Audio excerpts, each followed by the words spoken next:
क्या आपको कभी ऐसा महसूस हुआ है कि जब चीजें आपके अनुसार नहीं चलती, तो धैर्य खोना बहुत आसान हो जाता है? कभी कभी हमें लगता है कि जल्दबाजी में फैसले लेना ही सही है, लेकिन रुककर इंतजार करना, परिस्थिति को समझना और धैर्य से काम लेना असली जीत है। आप सोच रहे होंगे, धैर्य कैसे रखा जाए? और आज मैं आपके साथ 5 तरीके साझा करने वाला हूं, जो आपकी जिंदगी को बदल सकते हैं। इनमें से तरीका नंबर 5 मेरा सबसे पसंदीदा है, क्योंकि यही वह तरीका है जिसने मुझे कई बार मुश्किल समय में आगे बढ़ने की ताकत दी है। इस वीडियो के अंत तक आप जानेंगे कि धैर्य रखने से आपके जीवन में किस तरह की शांति और स्पष्टता आती है और कैसे यह आपकी सोच को सकारात्मक रूप से प्रभावित कर सकता है। धैर्य रखना सिर्फ इंतजार करना नहीं है, बल्कि यह एक मानसिक स्थिरता है। जब आप किसी मुश्किल परिस्थिति में होते हैं, तो धैर्य से काम लेना आपको अपनी भावनाओं पर नियंत्रण पाने में मदद करता है।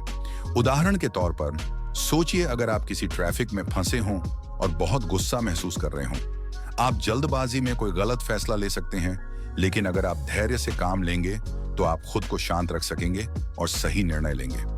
धैर्य हमें यह सिखाता है कि हर चीज का सही समय होता है और कभी-कभी इंतजार करना ही बेहतर होता है।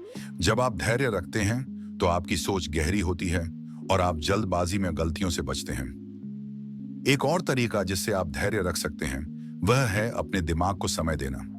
जब हम तनाव या चिंता में होते हैं, तो तुरंत प्रतिक्रिया देने का मन करता है, लेकिन अगर आप कुछ पल रुकें और गहरी सांस लें, तो आपका दिमाग साफ हो जाएगा और आप स्थिति को बेहतर तरीके से समझ सकेंगे। गहरी सांसें लेना और खुद को उस पल से बाहर निकालना आपकी मानसिक स्थिति को स्थिर करता है और आपको शांत बनाए रखता है। यह एक ऐसा अभ्यास है जिसे आप किसी भी समय, किसी भी जगह कर सकते हैं और इसका प्रभाव आपको तुरंत दिखेगा। धैर्य रखने का एक और तरीका है खुद को परिस्थितियों से अलग करके देखना। जब आप किसी मुश्किल परिस्थिति में होते हैं, तो उसे व्यक्तिगत रूप से लेने की बजाय उसे एक पर्यवेक्षक के दृष्टिकोण से देखने की कोशिश करें। यह आपको परिस्थिति को बेहतर तरीके से समझने में मदद करता है और आपको शांत और संयमित रखता है। सोचिए, अगर आप किसी खेल में खिलाड़ी हों और कोई गलत फैसला हो जाए, तो क्या आप गुस्से में आकर खेल छोड़ देंगे या धैर्य से स्थिति को समझेंगे? यही तरीका जीवन में भी लागू होता है। धैर्य हमें अपनी प्रतिक्रियाओं को नियंत्रित करना सिखाता है, ताकि हम सही फैसले ले सकें। ध्यान और आत्मचिंतन भी धैर्य को बढ़ाने के लिए महत्वपूर्ण है। जब आप रोजाना कुछ समय ध्यान में बिताते हैं, तो आप अपने विचारों को व्यवस्थित कर पाते हैं और तनाव से दूर रहते हैं। ध्यान करने से आपका मस्तिष्क शांत होता है और यह आपको किसी भी परिस्थिति में धैर्य रखने की क्षमता प्रदान करता है। आत्मचिंतन से आप अपनी भावनाओं को बेहतर तरीके से समझ पाते हैं और अपनी प्रतिक्रियाओं पर काबू रख सकते हैं। इस तरह जब आप किसी चुनौतीपूर्ण स्थिति में होते हैं, तो आप धैर्य से काम ले पाते हैं और जल्दबाजी में कोई गलत कदम नहीं उठाते। और अंत में वह तरीका जिसका मैं जिक्र कर चुका हूं, तरीका नंबर 5। यह तरीका बेहद सरल है, लेकिन इसका प्रभाव गहरा है।